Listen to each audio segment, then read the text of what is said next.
짜장면 랩소디 정의 MA1010 단 한 입으로 압도하는 짜장면. 왜 우리가 사랑하게 됐을까? 우리의 추억이 된 음식. 자극 오브 자극, 마치 우주 속에 떠있는 느낌이에요. 이 정도면 그냥 반칙이 아니라 오반칙 퇴장감입니다. 시커멓게 못생겼어요. 그런데 먹는 순간 그 모든 오해가 풀려버려요. 외모지상주의를 타파하는 음식이에요. 남녀노소를 막론하고 호불호가 갈리지 않는 그 첫 맛부터 매료되는 유일한 음식이 아닐까요? 볶는 냄새만 맡아도 가슴이 설레요. 과연 이렇게 찬사에 찬사가 거듭되는 음식이 무엇일까?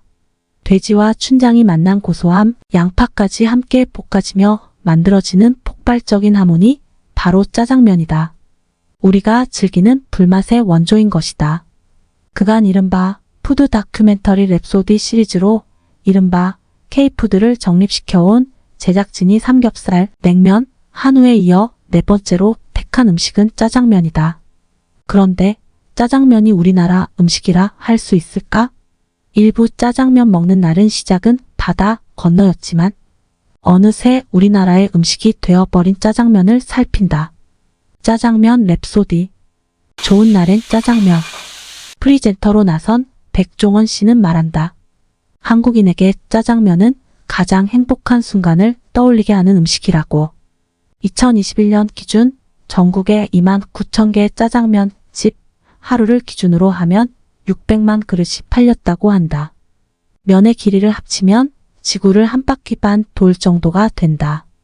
이 정도로 우리나라 사람들이 즐기는 정도라면 이젠 K푸드라고 할 만도 하지 않을까?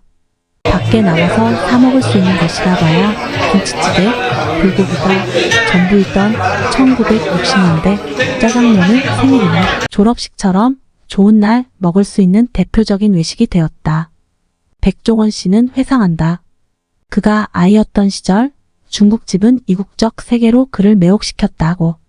문을 열고 들어서면 낯선 언어, 공기, 그리고 냄새와 소리까지 이국적인 문화가 그를 긴장시켰다니. 어디 백종원 씨뿐이었을까? 한 반의 아이들이 90명 정도 되던 시절 졸업, 입학식이면 모처럼 아이를 앞세운 가족들은 모처럼 이방의 문화와 맛을 맛보기 위해 중국집으로 향했고 북적이는 사람들 성화에 신발 분실 시 책임지지 않습니다의 유래가 되었을 정도라니. 입학을 하고 졸업을 하고 나서 어른이 되면 당구장에서 짜장면을 만났고 가족을 이루어 이사를 하면 이삿날 빠짐없이 짜장면은 등장했으니 지나온 시절에 구비구비 행복하고 좋은 순간마다 짜장면은 함께 해왔다. 그런 게 정작 그 시조가 되는 중국에 가서 짜장면을 시키면 100% 실망하고 만단다. 짜장면이 유래라고 알려진 산동 지방의 짜장면은 삶은 면 위에 볶은 춘장을 얹은 단촐한 음식이다. 거기에 갖가지 야채를 얹어 비벼 먹는다는데 말이 볶음 춘장이지 감칠맛도 부족하고 단맛도 거의 없어 짜장면인데 짜장면이 아니라는 것이다. 그래서 주영아 교수는 이제는 K푸드가 된 짜장면을 중국계 한식이라 정의한다. 그 시작은 무려 지금으로부터 140여 년을 거스른 구한말이다. 화교의 땀과 눈물에 버무려진 우리 현대사. 1882년 이모군란, 이어 1883년 개항이 되고 중국인들이 제물포 지금의 인천로 몰려왔다. 부두의 직군 등으로 일을 하던 이들은 끼니 때가 되면 국수를 삶아 춘장을 얹어 비벼 먹었고 그 시초는 장을 튀김면이라는 의미의 작장면이고 이를 중국식으로 발음하면 자장면인 것이다. 원조 자장면은 차게 먹는 음식이라 한다. 그러던 것이 우리나라에 맞춰 진화하며 갖은 야채를 함께 넣어 볶고 거기에 단맛을 더해 풍미 가득한 오늘날의 짜장면이 되었다는 것이다. 다큐는 초창기 짜장면에 사용된 춘장을 재현한다. 삶은 콩에 찐 밀가루를 더해 발효를 시키고 곰팡이가 피면 소금물을 더해 고소한 원조 춘장이 만들어진다.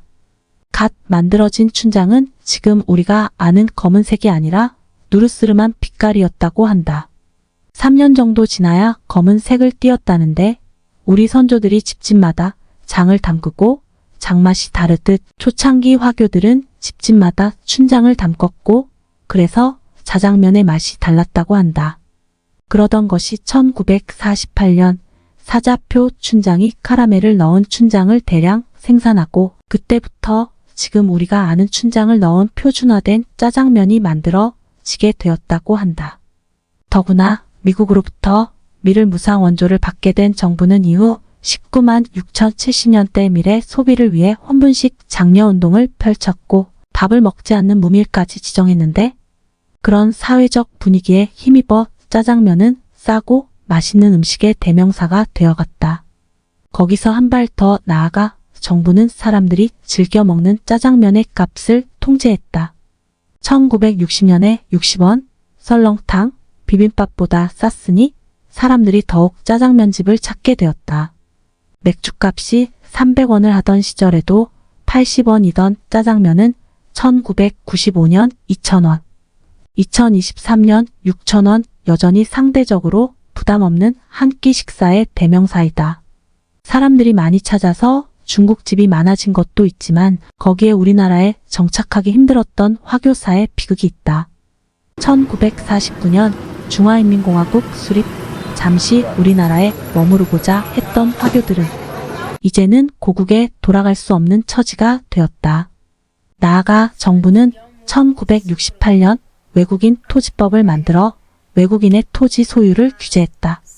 그런 법들로 인해 화교들은 우리나라 회사에 취업할 수 없었고 그래서 가능한 직업이 중국집인 경우가 많았다고 한다. 우리 사회의 배타성이 만들어낸 가족 사업이 중국집이 된 것이다.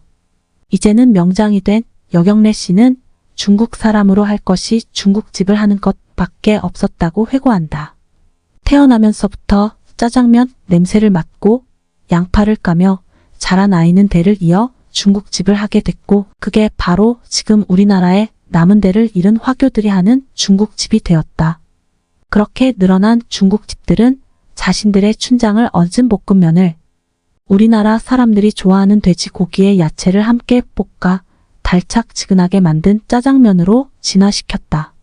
재물포에서 중국집을 시작한 화교들은 전쟁을 겪으며 군산으로 그들의 터전을 옮겨갔다. 덕분에 통영의 우자, 목포의 중간, 전북의 물짜장처럼 지역 특성을 살린 새로운 짜장면들이 등장했다. 하지만 세월 앞에 장사 없다고 지역에 자리 잡은 화교들에 의해 만들어진 중국집들은 이제 노포가 되어 사라지고 있는 중이다. 그런가 하면 서울 한복판에서는 스테이크와 트러플을 얹은 신개념 짜장면이 등장하기도 한다. 오토바이 회사가 짜장면 배달을 위해 배달용 오토바이를 생산하게 만들었다는 짜장면. 배달앱의 활성화와 함께 가장 대표적인 배달 음식으로 굳건하게 버티고 있는 중이다.